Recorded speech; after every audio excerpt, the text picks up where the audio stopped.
हमारे channel SCS Mithila को करें सब्सक्राइब और बेल बटन भी दबा दें, जिससे हर खबर पहुंचे सबसे पहले आपके पास। नमस्कार, आप देख रहे हैं SCS न्यूज में हूं कमलेंद्र झा। ये खबरों की शुरुआत करें और बात करें किसानों की। दरअसल मधुबनी के कई किसानों ने प्रधानमंत्री नरेंद्र मोदी को एक चिट्ठी लिखी है और मखाना अनुसंधान केंद्र को राष्ट्रीय मखाना अनुसंधान केंद्र का दर्जा देने की मांग की है। इस पूरे मामले पर भाजपा के राष्ट्रीय अध्यक्ष JP नड्डा को भी एक ज्ञापन पिछले दिनों दरभंगा में सौंपा गया था, जिसमें सांसद गोपाल जी ठाकुर ने भी मदद की थी और उन्होंने भी मखाना अनुसंधान केंद्र को राष्ट्रीय मखाना अनुसंधान केंद्र का दर्जा देने की मांग की है। मधुबनी किसान एसोसिएशन ने प्रधानमंत्री को एक चिट्ठी लिखी है, जिसमें मखाना अनुसंधान केंद्र के समुचित विकास पर ध्यान देने की मांग की गई है। इस चिट्ठी के माध्यम से मांग की गई है जो इस मखाना अनुसंधान केंद्र की स्थापना दिनांक 28/2/2002 को राष्ट्रीय मखाना अनुसंधान केंद्र दरभंगा के रूप में किया गया था, परंतु कुछ कारणों से तत्कालीन महानिदेशक भारतीय कृषि अनुसंधान परिषद नई दिल्ली द्वारा राष्ट्रीय महत्व के इस केंद्र का अवमूल्यन कर राष्ट्रीय से घटाकर मात्र एक शोध केंद्र के रूप में 2005 में छोड़ दिया गया था। पटना स्थित भारतीय कृषि अनुसंधान परिषद पूर्वी क्षेत्र के कृषि अनुसंधान परिषद पटना के अधिकार में दे दिया गया, जिस कारण यहाँ निदेशक का पद समाप्त हो गया एवं अनुसंधान करने के लिए अलग से आवंटित होने वाली राशि का प्रावधान भी समाप्त कर दिया गया। वर्तमान में मखाना की खेती पूरे देश में कुल 37,500 एकड़ में होती है। उस कुल क्षेत्रफल का 85% क्षेत्र उत्तर बिहार के दरभंगा, मधुबनी, पूर्णिया, कटिहार, सहरसा, सुपौल और किशनगंज में होता है। इसके अलावा उत्तर बिहार में करीब 8,75,000 एकड़ जमीन जल जमाव वाला है, जिसका उपयोग किसी अन्य कार्य के लिए नहीं हो पा रहा है। इस संस्थान को पूर्ण रूप से राष्ट्रीय मखाना अनुसंधान केंद्र का दर्जा दिया जाए एवं आवश्यक राशि की पूर्ति की जाए, ताकि यहाँ पर शोध हो सके और इस क्षेत्र में किसानों को फ़ायदा मिल सके। किसानों ने सरकार से मांग की है जो जल्द से जल्द इसको राष्ट्रीय मखाना अनुसंधान केंद्र का दर्जा दिया जाए, ताकि यहाँ के किसानों को समुचित लाभ मिले और GI टैग मिथिलांचल या मिथिला मखान के नाम पर होना चाहिए।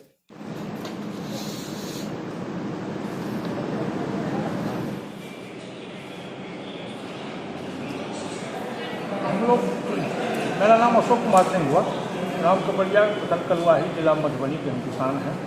हम मेनली मछली के उत्पादक हैं।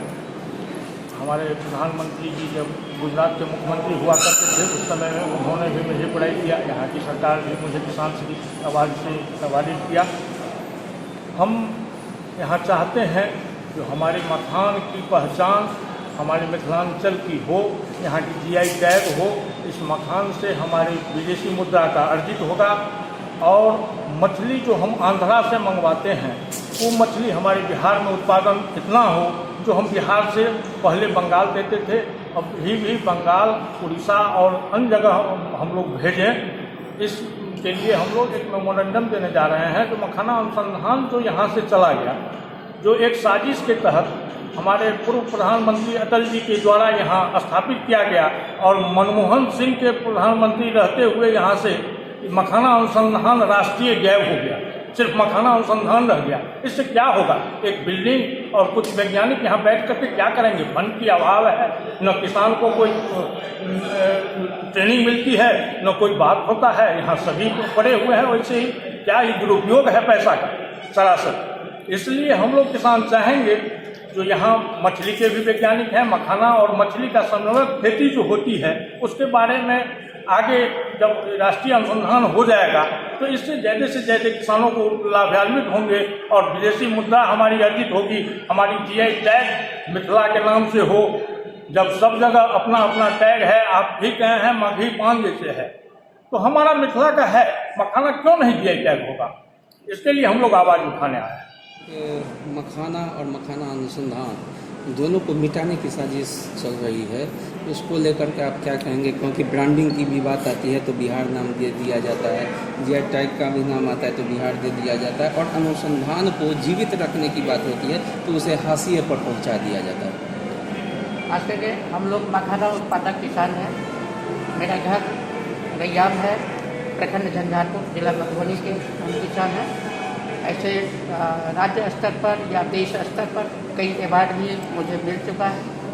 हम लोगों का एक ही मकसद है कि इस मखाना अनुसंधान केंद्र को अनुसंधान केंद्र की तरह इनकी जितनी सुविधाएं होनी चाहिए वो मिले, जिससे यहाँ के किसानों को इसका लाभ भरपूर मिले। साथ ही 2 जिला यहाँ जो है वो जल जमाव वाला क्षेत्र है, जहाँ कुछ भी आज तक नहीं हो रहा है, वहाँ मखाना का हम भरपूर उत्पादन ले सकते हैं। अब इससे काफ़ी किसानों को लाभ हो सकता है, बशर्ते कि यहाँ राष्ट्रीय मखाना अनुसंधान केंद्र हो जाए। साथ ही यहाँ कई फैसिलिटीज नहीं है, अनुसंधान केंद्र के रहते हुए भी यहाँ जो सुविधाएं अनुसंधान का होना चाहिए, यहाँ न वैज्ञानिक की कमी है, लैब की कमी है, लैब टेक्नीशियन की कमी है, बहुत सारे चीज़ है जो यहाँ हो जाए तो इससे भरपूर किसानों को लाभ होगा और इससे मतलब किसान का आय ज़्यादा हो जाएगा। एक पहचान हो जाएगा मिथिलांचल का, जैसे मधुबनी पेंटिंग का पहचान है, उसी तरह मखाना का भी पहचान पूरे देश में ही पूरे विदेश में भी होगा। मधुबनी किसान एसोसिएशन, मैं मधुबनी किसान एसोसिएशन के सदस्य के रूप में यहाँ पर आया हूँ। ये 6 साल से हम प्रयासरत थे कि राष्ट्रीय मखाना अनुसंधान परिषद का विलोपन हो गया यहाँ पर, और इसको मात्र एक अनुसंधान के रूप में ही छोड़ देने के कारण मखाना जो हमारा ऐतिहासिक धरोहर था वो ख़त्म हो गया। और उसके कारण हमारी धीरे धीरे जहाँ पर 85% मधुबनी और दरभंगा में मखाना की खेती होती थी, अब 20% भी नहीं। और ये मखाना अनुसंधान केंद्र अगर राष्ट्रीय दर्जा उसे मिले तो इससे यहाँ फंड्स मिलेगा, ट्रेनिंग मिलेगी, और जैसे धान हर आदमी इसकी खेती करता है और मखाना की जो नई प्रजाति हुई है उसका खेती हम हर खेत में कर सकते हैं, मधुबनी दरभंगा जिला में कर सकते हैं, तो वो हम नहीं कर पा रहे हैं। तो यहाँ पर अगर ये अनुसंधान की बात हो, अच्छे बीज की क्वालिटी मिले तो ये हम कर सकते हैं। इसी के लिए हमने प्रधानमंत्री जी को लिखा था, और उसके बाद सेकेंड स्टेप में मैंने यहाँ के सांसद गोपाल जी ठाकुर जी से मिले थे और उनको एक पत्र दिया था 19 ईस्वी में। उसके बाद उन्होंने लोकसभा में इस मुद्दे को उठाया था, और उसका असर ये हुआ कि प्रधानमंत्री जी ने मन की बात और कई फोरम पर इस बातों को कहा, और आज ये मूल मुद्दा बन चुका है मखाना मिथिला के लिए। और मिथिला में जो मिथिला का GI टैग है वो हमें मिले, वो भी एक मुख्य मुद्दा है मेरा। तो अभी आप देख रहे थे मखाना अनुसंधान केंद्र के राष्ट्रीय मखाना अनुसंधान केंद्र किए जाने की मांग को लेकर किसानों द्वारा प्रधानमंत्री और भाजपा अध्यक्ष को भेजे गए एक स्मारक पत्र से संबंधित ये खबर। निश्चित रूप से किसानों की समस्या को लेकर मधुबनी के किसान संगठनों ने जिस हिसाब से अभी एकजुटता का परिचय दिया है, वो ये साबित कर रहा है जो अब किसानों की समस्या से कोई भी सरकार किनारा नहीं कर सकती। इसी तरह यदि किसान जागृत होने लगे तो वो दिन दूर नहीं जब बिहार में हरित क्रांति आ जाएगी। SCS न्यूज के इस अंक में अभी इतना ही। अगले अंक में फिर कुछ और समाचारों के साथ उपस्थित होंगे। तब तक आप देखते रहिए SCS न्यूज। नमस्कार।